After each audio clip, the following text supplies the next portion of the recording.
안녕하세요. 오늘 저희랑 같이 볼 자료는요. 자본주의 시스템에 대해서 꽤나 날카로운 질문을 던지고 있습니다. 청취자분께서 보내주신 자본주의 문제.txt라는 파일인데요. 네네. 여기에는 우리가 사는 이 자본주의 사회가 가진 여러 문제점들이라고 주장하는 내용들이 쭉 담겨 있어요. 그렇죠. 물론 돈 싫어하는 사람 거의 없고 또 어느 정도 빈부격차는 어쩔 수 없지 않나, 당연하다 이렇게 생각할 수도 있잖아요. 네, 그런 시각도 많죠. 근데 이 글은 완전히 다른 관점에서 아주 강하게 비판을 하고 있습니다. 네, 예를 들면 야, 가난해도 노력하면 성공할 수 있다. 네, 이 믿음 있잖아요. 네. 이게 사실은 시스템에 그냥 순응하게 만드는 일종의 환상이다. 이렇게 주장하기도 하고요. 아, 환상이다. 상당히 강한 표현이네요. 네, 심지어는 이 썩어 빠진 사회, 새로운 물물 교환 체계로 확 갈아엎자. 이런 굉장히 도발적인 제안까지 던지고 있어요. 물물 교환 체계요? 와우, 정말 급진적이네요. 그렇죠. 그래서 오늘 저희가 할 일은 이 글이 제기하는 그 문제점들을 하나하나 좀 뜯어보는 거예요. 네네. 왜 이런 비판이 나오는지, 그 배경이나 논리가 뭔지 좀 깊이 파헤쳐보려고 합니다. 맞다 틀리다 이걸 따지기보다는요. 네, 그 주장 자체를 좀 이해해보는 시간이 되겠네요. 네, 그 핵심을 좀 들여다보죠. 자, 그럼 한번 시작해볼까요? 네, 좋습니다. 첫 번째 비판, 아주 직설적이에요. 돈 있는 놈이 더 많은 돈을 본다. 네, 이 글은 자본주의가 그냥 기본적으로 이 법칙 위에서 돌아간다 이렇게 보고 있어요. 핵심적인 문제 제기 중 하나죠, 사실. 네. 보통 사람들은 아무리 열심히 일해도 월급은 제자리거나 오르는 둥 마는 둥 한데 그렇죠. 이미 자산 가진 사람들은 주식이나 부동산 이런 걸로 가만히 앉아서도 돈을 불린다. 이런 현실을 딱 꼬집는 거죠. 네. 자료에 잠만 자도 돈이 불어난다 이런 표현까지 썼다고 하셨죠? 네, 맞아요. 그런 표현까지 나와요. 결국 노동자는 계속 노동만 하고 자산가는 투자로 더 큰 부를 쌓고 심지어 이게 세습되기까지 한다. 이런 주장인 거죠. 여기서 이제 중요한 포인트는 이게 단순히 개인의 능력 차이다, 노력 차이다 이렇게만 볼 수 없다는 거예요. 아, 자료는 이걸 완전 시스템의 문제로 보고 있는 것 같아요. 그러니까 출발선 자체가 이미 기울어져 있다는 거죠. 네네. 특정 계층의 부가 확 쏠리고 그게 또 대물림되고 이러면 흔히 말하는 개천에서 용나는 그런 계층 이동 이게 점점 더 어려워지고 그렇죠. 그럼 사회 전체의 활력이 떨어질 수 있다. 이런 우려를 제기하는 겁니다. 그렇다면 이 자료는 개인의 노력이 아예 의미 없다고 보는 걸까요? 아니면 노력은 하는데 시스템 벽이 너무 높아서 그 효과가 별로 없다. 이런 쪽일까요? 그 뉘앙스가 좀 궁금해지네요. 아마 후자에 더 가까울 것 같아요. 노력을 아예 폄하한다기보다는 그 노력이 제대로 된 공정한 보상으로 이어지기가 너무 힘든 구조다. 아, 구조적인 문제. 네, 그 구조적인 장벽이 더 큰 문제다. 이렇게 지적하는 거죠. 노력이 배신당한다는 느낌, 이게 사회 전반에 퍼지면 사람들 동기부여 자체가 확 꺾일 수 있으니까요. 네. 이건 정말 심각한 문제 제기라고 봐야죠. 노력의 가치마저 이 시스템 때문에 왜곡될 수 있다. 이런 지적이군요. 알겠습니다. 다음 비판으로 넘어가 보죠. 바로 돈이면 다 된다는 생각, 황금 만능주의에 대한 경고예요. 아, 이것도 정말 많이 나오는 얘기죠? 네, 인간의 가치까지도 돈으로 재단하는 사회가 됐다. 이런 거죠. 자료 보면 의료나 교육 같은 꼭 필요한 부분은 물론이고 친구 관계 같은 아주 인간적인 영역까지 돈의 영향력 아래 놓였다고 비판해요. 네. 돈 없으면 제대로 치료도 못 받고 좋은 교육도 받기 어렵고 결국 사회에서 패배자 취급받는다. 이런 아주 직접적인 표현이 있더라고요. 허허, 정말 날카롭네요. 네, 사람 사이 관계마저 돈으로 등급 매겨지는 느낌이다. 이런 뉘앙스까지 있어요. 이걸 조금 더 넓은 시각에서 보면요. 우리 사회를 움직이는 중요한 가치 판단 기준이 있잖아요. 네. 그게 오로지 경제적 효율성이나 비용, 이걸로만 너무 축소될 때 어떤 문제가 생기냐 하는 거예요. 아, 예를 들면 어떤 걸까요? 예를 들어서 병원이 환자 건강 회복, 이게 본질인데 그거보다 수익성을 먼저 따지게 된다거나 네네.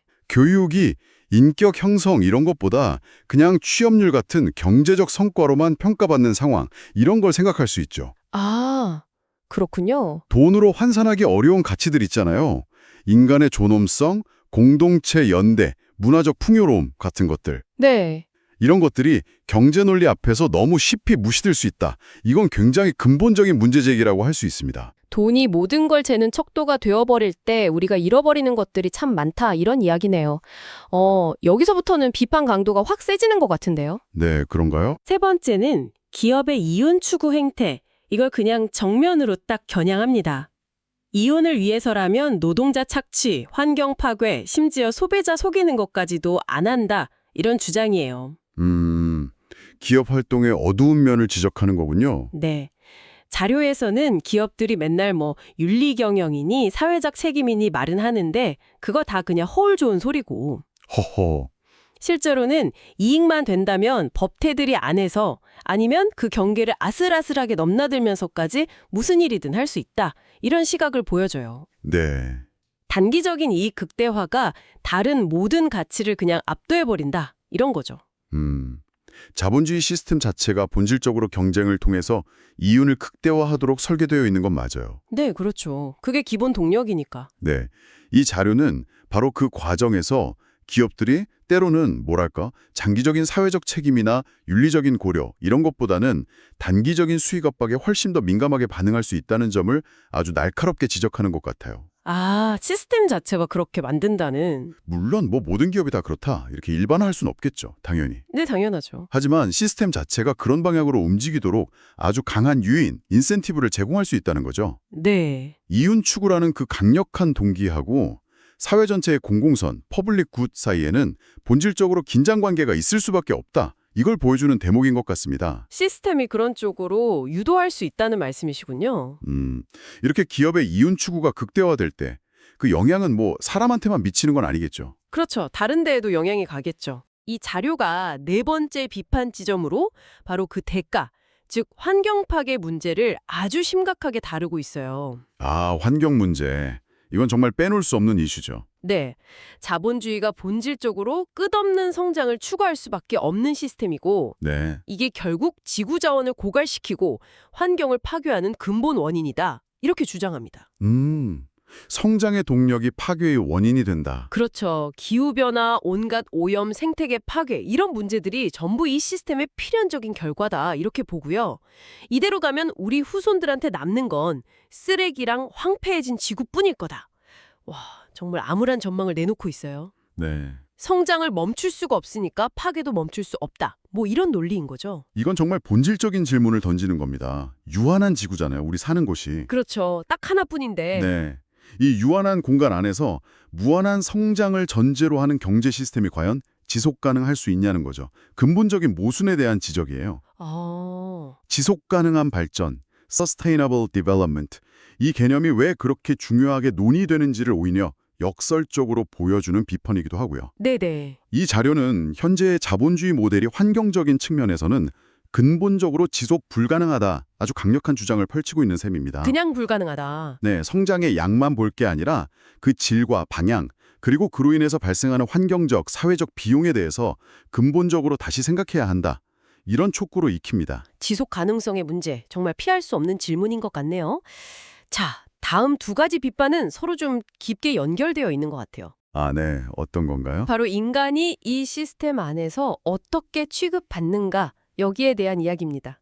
다섯 번째랑 여섯 번째 비판을 같이 묶어서 볼게요. 네. 인간 취급 문제? 네, 인간이 돈을 벌기 위한 기계나 부속품처럼 취급된다는 점이에요.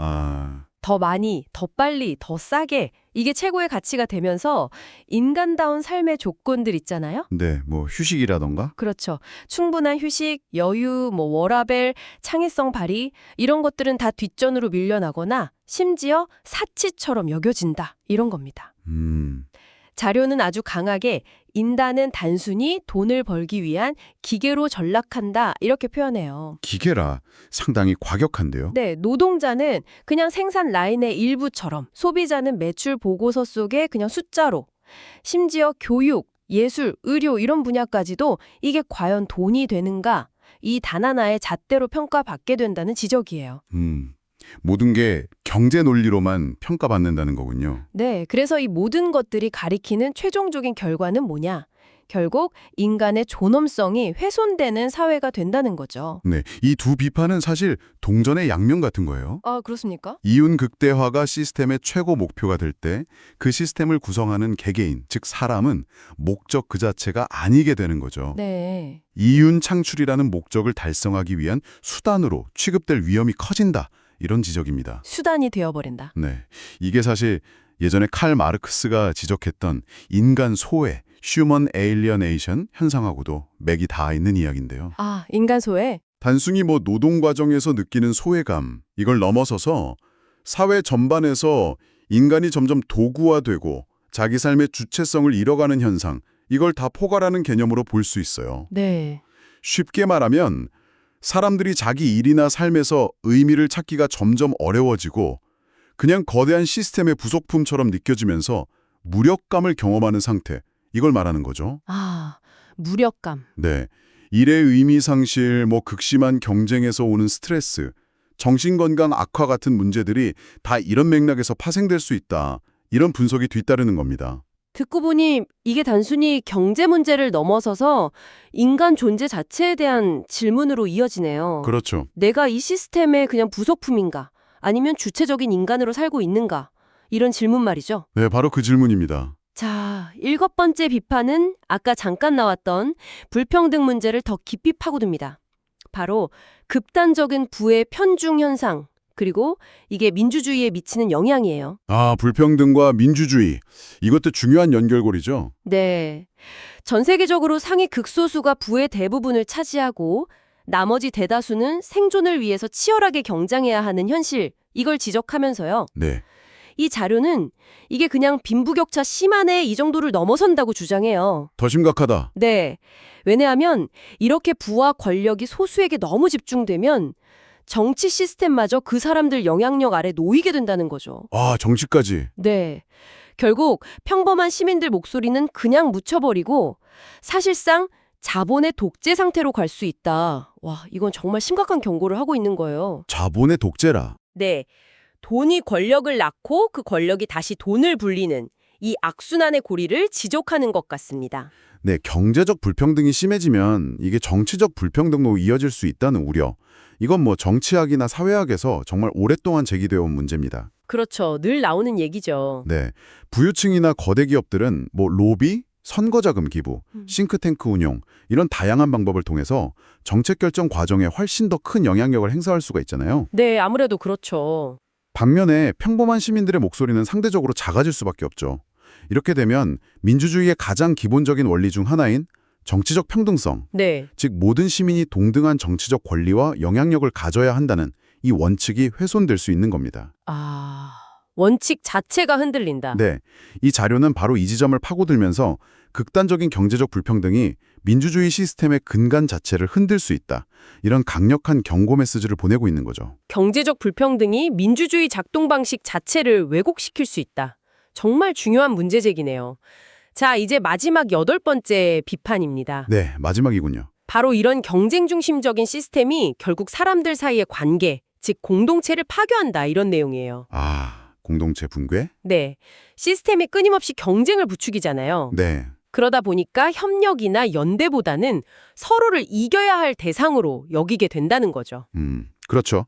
승자 독식 구조 같은 거? 네, 자료 표현을 빌리자면 친구는 잠재적 경쟁자, 동료는 밟고 올라서야 할 적, 이렇게 느껴지기 쉬운 사회가 된다는 겁니다.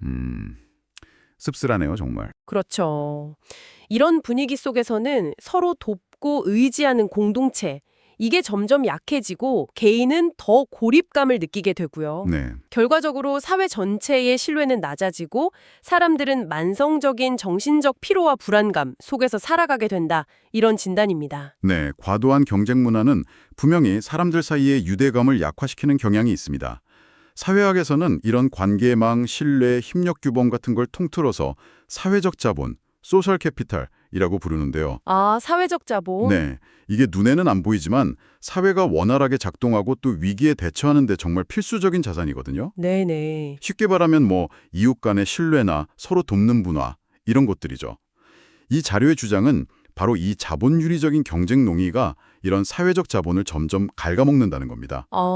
잠식시킨다. 네, 사회적 연결망이 약해지면 사회 전체의 문제 해결 능력이 떨어질 뿐만 아니라 고립된 개인들은 외로움, 불안, 우울감 같은 심리적 어려움을 더 크게 겪게 될 가능성이 높아요. 네. 결국 개인의 행복과 사회 전체의 건강성 모두가 위협받는다는 상당히 포괄적인 비판이라고 할 수 있겠습니다. 경쟁이 만연한 사회에서 우리가 얻는 것도 분명히 있겠지만 동시에 잃어버리는 소중한 가치들, 여기에 대한 경고로 들리네요. 네, 그렇죠. 양면성이 있는 거죠.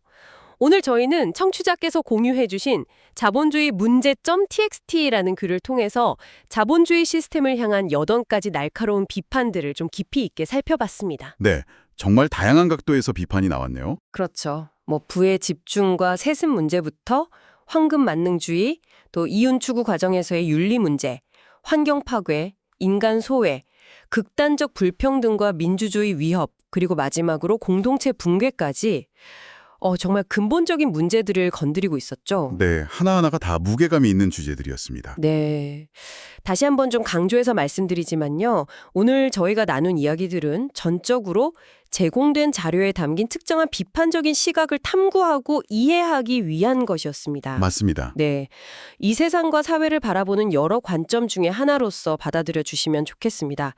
저희가 뭐 이 글의 주장을 지지한다거나 반박하려는 의도는 전혀 없었고요. 네, 당연하죠. 오직 그 내용을 충실히 전달하고 그 논리를 함께 따라가 보면서 청취자 여러분의 이해를 돕고자 했습니다. 네, 그 점이 중요합니다. 이런 다양한 비판들을 접하면서 지금 우리가 살고 있는 이 사회, 그리고 어쩌면 당신의 개인적인 삶에 대해서 어떤 질문들이 좀 떠오르시나요? 네. 여러 비판 지점들 중에서 특별히 당신의 마음을 좀 움직이거나 혹한 정말 그럴까? 다른 측면은 없을까? 하고 더 깊이 파고들고 싶게 만드는 부분, 그게 무엇이었는지 한번 생각해 보시면 좋겠습니다. 네. 오늘 탐구를 마무리하면서 이 글의 가장 도발적이었던 그 마지막 문장 있잖아요. 그 물물 교환 체계요? 네. 썩어 빠진 사회에 새로운 물물 교환 체계로 갈아엎읍시다.